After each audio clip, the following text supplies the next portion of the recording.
Hi, and welcome to Clerkship Ready Pediatrics, a podcast aimed at helping you excel during your clinical clerkship in pediatrics. I'm Riley Kalikia, a fourth-year medical student at the University of Virginia. Today, we will be reviewing what you need to know before you first see a patient with possible iron deficiency. We will discuss why iron is so important, when and why iron deficiency occurs, screening, diagnosis, and treatment for iron deficiency.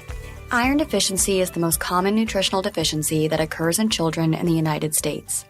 Due to high iron demand, depletion of iron stores, and changes in diet, children are at a high risk for iron deficiency and iron deficiency anemia at different stages of life. The first is from 9 to 24 months of age. Because of this high risk, current guidelines advise screening children at 12 months of age for iron deficiency anemia. This screening is typically done with a history, physical, and a serum hemoglobin. We screen because iron deficiency in infancy can lead to significant impairment in development. Adolescents are also at high risk for iron deficiency, and we'll talk about both these groups in more detail in a few minutes. But first, let's talk about why iron is so important. Iron is important in cellular function, hemoglobin synthesis, nervous system development, and immune function. Let's talk about each of these in a little more detail. First, iron plays a crucial role in cellular function, specifically in metabolism, so it's important in all organ systems. It's involved in oxygen and electron transport. It is also a cofactor of ribonucleotide reductase, which converts ribonucleotides to deoxyribonucleotides, the building blocks for DNA replication and repair. Second, iron is extremely important in the synthesis of hemoglobin. The production of hemoglobin is dependent upon and regulated by iron. This is why iron deficiency can lead to anemia. As you may recall from your basic science classes, the formation of heme molecules involves the incorporation of iron into protoporphyrin IX by ferrocatalyase in the last step of the pathway. Along with its direct role in heme synthesis, iron also serves as a regulator of the entire hemoglobin synthesis pathway by affecting the translation of the enzymes needed to make hemoglobin, such as ferrocatalyase and aminolevulinic acid synthase. The anemia that occurs due to this block in the hemoglobin synthesis pathway can cause children to become pale, weak, eat less, and tire easily. Long-term, anemia leads to poor weight gain and poor growth. Third, iron is extremely important for neural development, which occurs from mid to late gestation and continues through the first 3 years of life. Iron deficiency negatively affects the development of the hippocampus, cerebellum, spinal cord, basal ganglia, and the dopaminergic pathways in the brain. It is involved in oligodendrocyte metabolism and myelination. A lack of iron leads to deficient myelination, with the most prominent effects seen in the spinal cord and in the cerebellum. If you recall the functions of these areas of the nervous system, you can recognize that this likely contributes to the motor deficits that may be seen in children with iron deficiency. Children with iron deficiency may walk later and have delayed development of fine motor skills and coordination as well. So they may have delayed or poor body control, body transport, and object control. Put more simply, children with iron deficiency are less likely to be able to stand independently, walk, and have coordinated hand movements than age-matched children without iron deficiency anemia. Iron is also required for neurotransmitter synthesis and metabolism. Specifically, iron plays a crucial role in dopamine and gamma-aminobutyric acid, or GABA, synthesis and metabolism. Poor development of dopamine and GABA pathways may result in changes in mood, attention, and behavior, which can be seen in children with iron deficiency. The last core role of iron that we're going to discuss is its role in the immune system. Iron supports innate T-cell-mediated immunity and the adaptive antibody response. When iron is low, there's a shift from the pro-inflammatory Th1 cytokine-regulated response to a Th2 cell-mediated anti-inflammatory response. This means that those with iron deficiency may have an increased risk of extracellular infections as they cannot mount a normal immune response. Since iron is essential for so many processes, the body stores iron for future use in the form of ferritin. Ferritin is stored in tissues and is used when the body isn't getting enough dietary iron intake to keep up with needs. When there is low iron, the following changes occur sequentially. The body will first respond by mobilizing ferritin stores. Tissue stores of ferritin are the first thing to run out when the body is using up more iron than it's taking in. So the first detectable laboratory test to change in iron deficiency is the serum ferritin. If iron deficiency continues, as the body continues to scavenge for iron, serum iron levels will drop, transferrin saturation decreases, and transferrin binding capacity increases. Next, red blood cells become microcytic, or small. So your MCV, or mean corpuscular volume, the mean size of red cells, will decrease. There will also be a population of older, normal-sized cells and newer, small cells. So your RDW, or red cell distribution width, which describes the size difference between the largest and smallest cells, will increase. Hemoglobin is the last lab value to become abnormal, so iron deficiency won't affect hemoglobin levels until pretty far in the course. This is very important to keep in mind clinically. By the time you have anemia, or a decrease in the hemoglobin, iron deficiency has already been present for a while. As I mentioned before, iron's role in DNA synthesis and other metabolic processes means that there is a high demand for iron during periods when there is a lot of growth. During these periods, children also frequently have insufficient dietary intake of iron. Both rapid growth and insufficient dietary intake occur in childhood during two periods: the first few years of life and adolescence. Let's talk about infancy and early childhood first. Children experience rapid growth from birth to about 3 years of age. This increases the demand for iron. This period is also when neurodevelopment occurs, further increasing the demand for iron.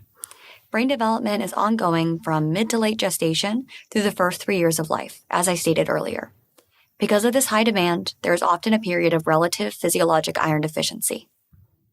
When babies are born, they usually have sufficient iron stores. This is because throughout pregnancy, iron is transferred from the parent to the fetus in high quantities, both to help the fetus grow and to establish iron stores in the fetus. Accretion of iron occurs mostly in the third trimester of pregnancy. The stores that are built up while in utero last until the child is about 6 to 9 months old. At that point, the child has used up all of the iron stores they had from the prenatal period. However, they still have a high demand for iron as they continue to grow quickly. Since their stores are now relatively depleted, infants need increased iron intake to keep up with their growth. Although it is rare, it is possible for an infant to have low iron stores or even be iron deficient at birth. Neonates born to individuals with iron deficiency anemia during pregnancy generally have serum iron levels and hematocrits in the same range as neonates born to iron-replete individuals. However, serum ferritin has been found to be lower in these infants, indicating decreased iron stores. Decreased stores are also seen in babies born to a diabetic parent and those babies that are born early or small for gestational age. Dietary iron takes over as the main source of iron once a baby is born. Infants get iron through breast milk or formula early in life. So, for the first 6 to 9 months of life, between the iron stored from gestation and the iron gained through the diet, most children have sufficient levels. However, after 6 to 9 months, neither breast milk nor formula have enough iron content to satisfy the needs. Therefore, at the 6 to 9 month mark, children start to need iron-rich foods in their diet. This is a big reason why we suggest introduction of solids at 6 months. A perfect example of an iron-rich food to introduce is baby cereals, because they're fortified with iron. Pureed or finely chopped meats are also an appropriate iron-rich food. Additionally, remember that at 12 months, babies often begin drinking cow's milk. Cow's milk is a poor dietary source of iron, and also can lead to a child consuming fewer solid foods containing iron due to filling up on milk. Moreover, while cow's milk has high concentrations of calcium, which is important for bone growth, calcium has high concentrations of casein, which is a potent inhibitor of iron absorption. So, the iron that is in cow's milk is less bioavailable. All children from 9 to 24 months of age are at higher risk of iron deficiency due to the physiologic factors that we just went over. For some patients, this is also compounded by other risk factors. Some of the significant risk factors for iron deficiency in children include increased losses of iron, preterm birth, and diet restriction. Let's talk a little bit about each of those. Increased loss of iron can occur due to blood loss or malabsorption. This would include menstruating individuals, children with hematologic disorders that lead to bleeding, and children with GI disorders, such as those with inflammatory bowel disease or celiac disease. Preterm infants have a relative lack of iron stores when they're born. As we've discussed, 80% of iron is acquired by the fetus during the last trimester of pregnancy. Therefore, when these children are born early, they have not gotten that last bolus of iron from their parent, and thus, they do not have the same amount of iron stored as the term infant does. This is compounded by rapid catch-up growth, and also by blood losses from frequent blood draws and procedures. Now, let's talk about adolescence. Puberty is characterized by rapid growth and weight gain, and so demand for iron can again outpace the supply. This risk can be compounded in biological females by menses. Although there's an increased risk, we don't routinely screen adolescents for iron deficiency anemia. This is because the important iron-dependent processes like neurodevelopment have already finished, and in the absence of other risk factors, most adolescents have sufficient dietary iron intake. But considering they are at higher risk due to rapid growth, it is important to do a comprehensive history and physical to monitor for iron deficiency anemia in this population. Although much of neurodevelopment is completed by adolescents, studies have shown that there may be some cognitive deficit seen in children with iron deficiency. Evidence shows that adolescents that are iron deficient have lower math scores compared to those children with no history of iron deficiency. This is correctable with iron supplementation, which we will discuss further when we talk about treatment. The most common reasons for iron deficiency in adolescents are restrictive diets and heavy menstrual bleeding. Vegetarian diets can be very healthy and allow for intake of all necessary nutrients. But it can be difficult for children to obtain all the micronutrients they need if they are not as familiar with non-meat iron-rich foods. Risk factors like blood loss, restrictive diets, and some of those other medical conditions we've discussed, in combination with findings concerning for iron deficiency, which we'll discuss later, can prompt testing with hemoglobin and iron studies. By now, I've referenced screening multiple times. When it comes to deciding what conditions should be screened for, there are a few criteria that we look at. Remember that the best screening tests are ones that screen for conditions that present asymptomatically, that have severe consequences, and those that can benefit from treatment. Iron deficiency meets these criteria. Although it can lead to long-term disruptions in cognitive, social, and behavioral development, many patients with iron deficiency are asymptomatic or present only with vague symptoms. Finally, treatment with iron is easy and can mitigate or eliminate some of these long-term effects. So, how do we screen?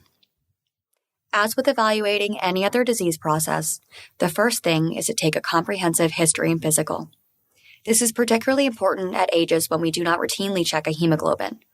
When taking a history, it's important to pay attention to those risk factors that we talked about earlier, asking about prematurity, exclusive breastfeeding beyond 6 months of age, weaning to whole milk without the addition of iron-rich foods, feeding problems, and any past medical conditions, especially previous anemia, family history of anemia, and any history of bleeding disorders or GI conditions are all important. You should also ask about symptoms that may be associated with iron deficiency anemia. Fatigue is one that is well known in patients of all ages, but there are two that are specific to children: breath-holding spells and pica. Breath-holding spells can occur in healthy children, but they are also seen in association with iron deficiency anemia. Breath-holding spells are just what they sound like: involuntary, reflexive holding of the breath. We most commonly see this in toddlers, usually when they are very angry, frustrated, upset, or in pain. It can result in a brief period of loss of consciousness, and some children can exhibit jerky movements during the spells, which may look like seizures. It is unclear why there's an association between iron deficiency anemia and breath-holding spells. However, if you treat the patient with iron, breath-holding spells usually decrease or resolve. Pica is the compulsive consumption of non-food items. Often, this can mean a compulsion to eat ice, but other examples include geophagia, which is the compulsion to eat clay, xylophagia, a compulsion to eat paper, and rhizophagia, compulsion to eat uncooked rice. Again, we don't really know the exact pathophysiology of pica in association with iron deficiency, but generally, if you treat the iron deficiency, the pica improves or resolves. Let's now move on to the physical exam. Children may exhibit pallor, which can be notable as paleness and mucous membranes. It's usually easiest to see in the conjunctiva and the lips. However, just to be clear, anemia cannot be diagnosed by clinical presentation alone. Now let's talk about lab testing. The AAP currently recommends screening for iron deficiency anemia with serum hemoglobin level. However, there's growing evidence that this could be improved upon. Remember that the hemoglobin is the last parameter to change when there's iron deficiency. So, hemoglobin is a poor measure of iron deficiency, since it does not provide a measure of iron deficiency in the absence of anemia. Considering this, many practitioners are now electing to initially screen with serum ferritin in addition to serum hemoglobin. as it has a significantly higher sensitivity and specificity, and it is the first clue of iron deficiency. Other practitioners will get a full CBC, because in addition to the hemoglobin, you can also see what the MCV and RDW are as well. You may be asking, why do we usually screen at 12 months? Why not earlier or later? This is a good question, considering that children may have iron deficiency beginning at 6 to 9 months. The timing of screening in this case is driven by the screening tool. That is to say, hemoglobin is the last clue to present an iron deficiency. So, a drop in hemoglobin due to depletion of iron stores starting at 9 months is much more likely to be caught on lab tests at 12 months. Anemia screening is also timed for 12 months because we can then also do screening for lead poisoning at that time. So it's just one blood draw for the two tests. Incidence of lead toxicity peaks at 9 to 12 months, as children become significantly more mobile and are at higher risk of exposure to lead. Children with lead toxicity are most often asymptomatic, but labs will reveal a hypochromic microcytic anemia, similar to that of iron deficiency anemia. Interestingly, iron deficiency is actually a risk factor for lead toxicity because it increases intestinal lead absorption, making infants with iron deficiency more likely to develop lead toxicity. Lead screening will be covered in a different podcast episode. Now we will briefly cover treatment of iron deficiency anemia. Anemia is defined as a hemoglobin level 2 standard deviations below normal for age and sex. This places the threshold for anemia for children aged 6 months to 2 years at a hemoglobin level of 11 grams per deciliter or below. In adolescents, the threshold for anemia is a little bit higher, generally a hemoglobin of 11.5 to 13 grams per deciliter. As we mentioned, different practices will use different screening practices. Some will just use the hemoglobin, while others will use a full CBC or ferritin. Different practices may also use different thresholds for treatment, so check with your resident or attending. Also remember that hemoglobin is a poor measure of anemia and an even poorer measure of iron deficiency. You may want to treat a child with a hemoglobin above this threshold if there are certain elements in the clinical history, like a history of poor dietary intake, or if other lab studies like a high RDW or a low MCV are found. Some practices will treat children empirically for iron deficiency if there is a low hemoglobin or microcytosis without iron studies, since iron deficiency is by far and away the most common cause of anemia. They will then follow up after iron therapy to see if there is a positive response in the hemoglobin, MCV, or ferritin. Others will obtain iron studies before giving iron. When we treat iron deficiency, we start with oral iron. It has an excellent efficacy, safety, and cost profile. Typically, a daily dose of 3 to 6 milligrams per kilogram of elemental iron divided into 1 to 3 doses daily is adequate. For some families, only having to give the iron once a day is easier. For others, dividing it into smaller daily doses is easier. Iron has a distinct taste, and often children don't like it. It is therefore very important to let parents know this and to reinforce why it is important to give it even when the child doesn't like it. We need to treat for a minimum of 3 months. This allows for reestablishment of iron stores. We often tell families to give iron supplements with a juice or a food that has a lot of ascorbic acid or vitamin C, because this increases the iron absorption. Juices that are high in ascorbic acid include orange and apple juice. In addition to iron supplementation, the other aspect of treatment is encouraging dietary intake of iron-rich foods. Foods to suggest include meat and fish, cereals, legumes, vegetables such as spinach, sweet potato, and broccoli, as well as soy and eggs. After treatment is completed, it is very important to follow up with a reassessment. This should include a history and physical, as well as lab studies. Labs could include hemoglobin, CBC, a reticulocyte count, and/or a serum ferritin. Depending on the severity of the anemia, hemoglobin increases by about 0.1 to 0.4 units per day with iron supplementation. By the 4-week mark, hemoglobin has usually risen by at least 1 to 2 points. So, response to treatment is often monitored by checking a hemoglobin about 4 weeks after starting treatment. However, if the child's hemoglobin is extremely low, for instance, less than 5, you may want to know that the child is responding appropriately sooner than 4 weeks. If that's the case, then you could check a reticulocyte count. You should see a rise in the reticulocyte count within 1 week of beginning treatment. Iron treatment can help to decrease those cognitive and motor deficits that we've discussed. although, depending on the extent and duration of the iron deficiency, there may not be a total recovery. Particularly in older children and adolescents, iron supplementation can lead to improvement in attention, memory, perception, and visual motor coordination. That concludes our talk on iron deficiency anemia. Remember to screen at 12 months. If treatment is needed, you will prescribe oral iron supplements and dietary changes. Iron supplements should be given with a juice high in ascorbic acid, like apple or orange juice, to help with absorption. Lastly, always remember to follow up to evaluate the response to treatment. Thanks for listening to Clerkship Ready Pediatrics. I hope you found today's podcast helpful. Don't forget to subscribe below and rate the podcast.